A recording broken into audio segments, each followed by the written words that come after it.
And you had that one aunt just teared up.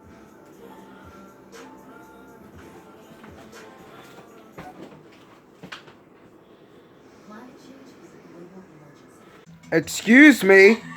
Close my fridge. But I'm hungry. Close my dang fridge! Dad!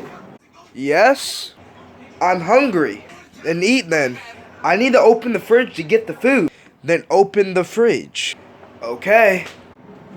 Excuse me. My electricity. Close my fridge. You know, I'm done with this. I'm done. Where are you going? Out to eat? All that food in the fridge and you're gonna go out to eat? You won't let me go in the fridge? How do you sound? Just grab what you need. How would I grab what I need and you won't let me look? You won't even let me look. I deeply apologize. I don't mean no harm. Yeah, you don't want these problems. Now go! Yes, sir.